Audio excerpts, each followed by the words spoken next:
నన్ను వచ్చి ఊరు మొత్తంలో ఉన్న కమ్యూనిటీ హాల్స్ అన్నింటినీ కూడా ప్రారంభోత్సవాలకు తీసుకొచ్చారు.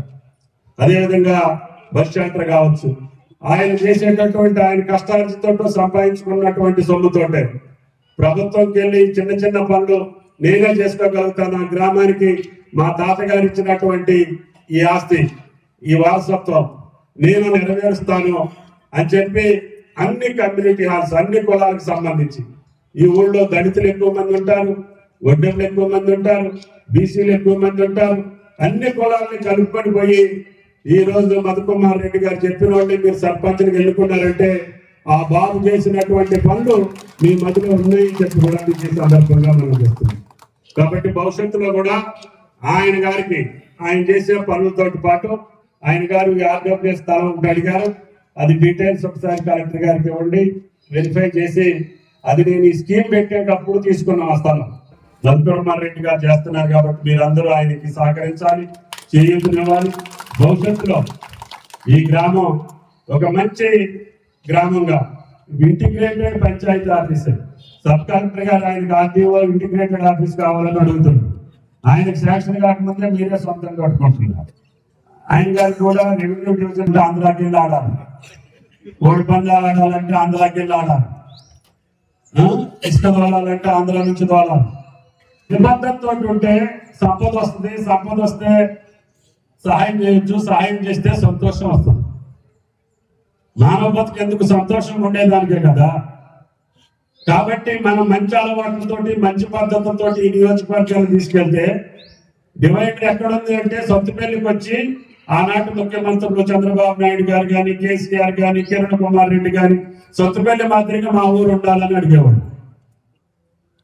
అట్లాగే ఖమ్మం చేసిన తర్వాత ఖమ్మం మాదిరిగా మా జిల్లాలు ఉండాలని అందరూ ఎమ్మెల్యేలు కట్టుకునేవాడు. అంటే రహదారు చూసినా మనమే ఉన్నాం, ఇరిగేషన్ లో మనమే ఉన్నాం, పాడి పంటల్లో మనమే ఉన్నాం, సత్సంప్రదాయాల్లో మనమే ఉన్నాం, సంస్కృతిని కాపాడే దాంట్లో మనమే ఉన్నాం. సొత్తుపల్లికి మన పూర్వీకులు ఇచ్చినటువంటి ఆస్తి ఒక మంచి పేరు. సొత్తుపల్లి అని లేచి నిలబడాలి ఇప్పుడు ఎక్కడికి పోయినప్పుడు. ఆ రకంగా మనం దాన్ని తయారు చేసుకున్నాం. కాబట్టి అటువంటి దానికి ఎక్కడా చెడ్డ పేరు రాకుండా రాఘమయ్య గారితో ఉండే మనుషులందరూ కూడా, అంటే పార్టీలో ఉండే మనుషులందరూ కూడా ఎవడన్నా బయట వాళ్ళు ఇద్దరు మన బదనం చేయడానికి కొన్ని తప్పులు చేసి మన మీద నెట్టడానికి ప్రయత్నం చేస్తారు. అటువంటి వాటిని కూడా మన మీద పడకుండా కొంతమంది ఇసుకతోనే వాళ్ళు ఉంటారు, కొంతమంది ఇంకోటి కోడి పందాలు ఆడిచ్చే వాళ్ళు ఉంటారు. అవన్నీ మనకు రుద్దుతారు. ఎమ్మెల్యే గారు చెప్పారు, మంత్రి గారిని అడిగాం, ఏసీపీ గారు పర్మిషన్ ఇచ్చింది అని చెప్పి వసూలు చేసేవాడు కూడా ఉంటారు. అవి మనకు అక్కర్లేదు. కష్టపడి వ్యవసాయం చేసుకుందాం, కష్టపడి వ్యాపారం చేసుకుందాం, కష్టపడి పిల్లలు చదివించుకుందాం, మన కుటుంబాన్ని సంతోషంగా పెట్టుకుందాం. మన నియోజకవర్గం తెలంగాణలోనే కాదు ఉమ్మడి రాష్ట్రంలో పేరెన్నికైన నియోజకవర్గం పేరు సర్వదా నిలపాలని చెప్పి మిమ్మల్ని అందరినీ ప్రార్థిస్తుంది.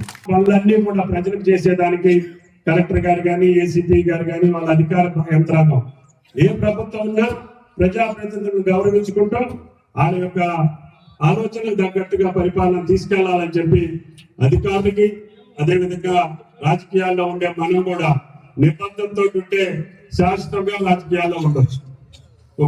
ఆ వ్యక్తి మంచివాడ పాపం పనిచేస్తున్నారు, కష్టపడుతున్నారు అనుకుంటే ప్రజలు మీతో ఉంటారు. కాబట్టి ఒక్కొక్కసారి ఉప్పెళ్ళు వచ్చినప్పుడు, తుఫాన్లు వచ్చినప్పుడు కింద పడ్డా మీద పడ్డా శాశ్వతంగా మంచి నిలుస్తుంది, ధర్మం నిలుస్తుంది, నిబద్ధత నిలుస్తుంది, నిజాయితీ నిలుస్తుంది. కాబట్టి రాజకీయాల్లో ఉండదలుచుకున్న వాళ్ళు అందరం ఎవరో శాశ్వతం కాదు, అందరం పోతాం. కానీ పోయేటప్పుడు మంచి పేరుతో పోతే మంచిది, మంచి పని చేసేటోతే పోతే మంచిది.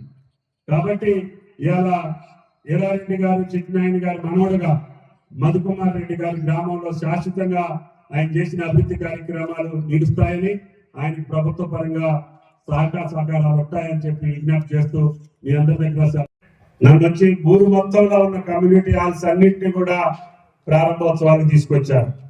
అదేవిధంగా బస్ షెల్టర్ కావచ్చు, ఆయన చేసేటటువంటి ఆయన కష్టార్జితంతో సంపాదించుకున్నటువంటి సొమ్ముతోటే ప్రభుత్వంకి వెళ్ళి చిన్న చిన్న పనులు నేనే చేసుకోగలుగుతాను. ఆ గ్రామానికి మా తాతగారు ఇచ్చినటువంటి ఈ ఆస్తి, ఈ వారసత్వం నేను నెరవేరుస్తాను అని చెప్పి అన్ని కమ్యూనిటీ హాల్స్, అన్ని కులాలకు సంబంధించి ఈ ఊళ్ళో దళితులు ఎక్కువ మంది ఉంటారు, వడ్డర్లు ఎక్కువ మంది ఉంటారు, బీసీలు ఎక్కువ మంది ఉంటారు.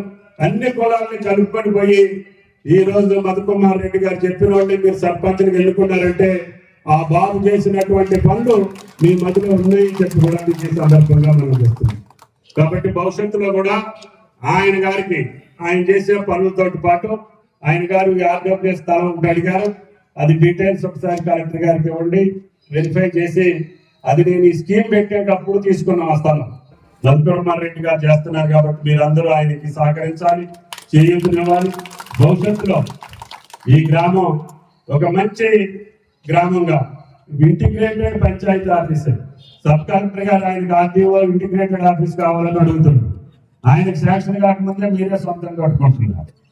ఆయన గారికి కూడా రెవెన్యూ డివిజన్ ఆంధ్రాకి వెళ్ళి ఆడాలి, కోడి పందాలు ఆడాలంటే ఆంధ్రాకి వెళ్ళి ఆడాలి, ఇసుక తోలాలంటే ఆంధ్ర నుంచి తోలాలి. నిబద్ధతతో ఉంటే సంపద వస్తుంది, సంపద వస్తే సహాయం చేయొచ్చు, సహాయం చేస్తే సంతోషం వస్తుంది. మానవ బతుకు ఎందుకు సంతోషం ఉండేదానికే కదా. కాబట్టి మనం మంచి అలవాట్లతోటి మంచి పద్ధతులతో ఈ నియోజకవర్గాలు తీసుకెళ్తే డివైడర్ ఎక్కడుంది అంటే సొంతపల్లికి వచ్చి ఆనాటి ముఖ్యమంత్రులు చంద్రబాబు నాయుడు గారు కానీ, కేసీఆర్ కానీ, కిరణ్ కుమార్ రెడ్డి గాని సొంతపల్లి మాదిరిగా మా ఊరు ఉండాలని అడిగేవాడు. అట్లాగే ఖమ్మం చేసిన తర్వాత ఖమ్మం మాదిరిగా మా జిల్లాలు ఉండాలని అందరూ ఎమ్మెల్యేలు కట్టుకునేవాడు. అంటే రహదారు చూసినా మనమే ఉన్నాం, ఇరిగేషన్ లో మనమే ఉన్నాం, పాడి పంటల్లో మనమే ఉన్నాం, సత్సంప్రదాయాల్లో మనమే ఉన్నాం, సంస్కృతిని కాపాడే దాంట్లో మనమే ఉన్నాం. సొత్తుపల్లికి మన పూర్వీకులు ఇచ్చినటువంటి ఆస్తి ఒక మంచి పేరు. సొత్తుపల్లి అని లేచి నిలబడాలి ఇప్పుడు ఎక్కడికి పోయినప్పుడు. ఆ రకంగా మనం దాన్ని తయారు చేసుకున్నాం కాబట్టి అటువంటి దానికి ఎక్కడా చెడ్డ పేరు రాకుండా రాఘమయ్య గారితో ఉండే మనుషులందరూ కూడా, అంటే పార్టీలో ఉండే మనుషులందరూ కూడా ఎవడన్నా బయట వాళ్ళు ఇద్దరు మన బదనం చేయడానికి కొన్ని తప్పులు చేసి మన మీద నెట్టడానికి ప్రయత్నం చేస్తారు. అటువంటి వాటిని కూడా మన మీద పడకుండా కొంతమంది ఇసుకతోనే వాళ్ళు ఉంటారు, కొంతమంది ఇంకోటి కోడి పందాలు ఆడిచ్చే వాళ్ళు ఉంటారు. అవన్నీ మనకు రుద్దుతారు. ఎమ్మెల్యే గారు చెప్పారు, మంత్రి గారిని అడిగాం, ఏసీపీ గారు పర్మిషన్ ఇచ్చింది అని చెప్పి వసూలు చేసేవాడు కూడా ఉంటారు. అవి మనకు అక్కర్లేదు. కష్టపడి వ్యవసాయం చేసుకుందాం, కష్టపడి వ్యాపారం చేసుకుందాం, కష్టపడి పిల్లలు చదివించుకుందాం, మన కుటుంబాన్ని సంతోషంగా పెట్టుకుందాం. మన నియోజకవర్గం తెలంగాణలోనే కాదు ఉమ్మడి రాష్ట్రంలో పేరెన్నికైన నియోజకవర్గం పేరు సర్వదా నిలపాలని చెప్పి మిమ్మల్ని అందరినీ ప్రార్థిస్తుంది. వాళ్ళన్నీ కూడా ప్రజలకు చేసేదానికి కలెక్టర్ గారు కానీ, ఏసీపీ గారు కానీ, వాళ్ళ అధికార యంత్రాంగం ఏ ప్రభుత్వం ఉన్నా ప్రజాప్రతినిధులను గౌరవించుకుంటూ వాళ్ళ యొక్క ఆలోచనకు తగ్గట్టుగా పరిపాలన తీసుకెళ్లాలని చెప్పి అధికారులకి, అదేవిధంగా రాజకీయాల్లో ఉండే మనం కూడా నిబద్ధతతో ఉంటే శాశ్వతంగా రాజకీయాల్లో ఉండొచ్చు. ఆ వ్యక్తి మంచిగా పాపం పనిచేస్తున్నారు, కష్టపడుతున్నారు అనుకుంటే ప్రజలు మీతో ఉంటారు. కాబట్టి ఒక్కొక్కసారి ఉప్పెళ్ళు వచ్చినప్పుడు, తుఫాన్లు వచ్చినప్పుడు కింద పడ్డా మీద పడ్డా శాశ్వతంగా మంచి నిలుస్తుంది, ధర్మం నిలుస్తుంది, నిబద్ధత నిలుస్తుంది, నిజాయితీ నిలుస్తుంది. కాబట్టి రాజకీయాల్లో ఉండదలుచుకున్న వాళ్ళు అందరం ఎవరో శాశ్వతం కాదు, అందరం పోతాం. కానీ పోయేటప్పుడు మంచి పేరుతో పోతే మంచిది, మంచి పని చేసేటోతే పోతే మంచిది. కాబట్టి ఇవాళ ఈరారెడ్డి గారు, చిట్నాయన గారు మనవడుగా మధుకుమార్ రెడ్డి గారి గ్రామంలో శాశ్వతంగా ఆయన చేసిన అభివృద్ధి కార్యక్రమాలు నిలుస్తాయని, ఆయనకి ప్రభుత్వ పరంగా సహకారాలు ఉంటాయని చెప్పి విజ్ఞప్తి చేస్తూ మీ అందరి దగ్గర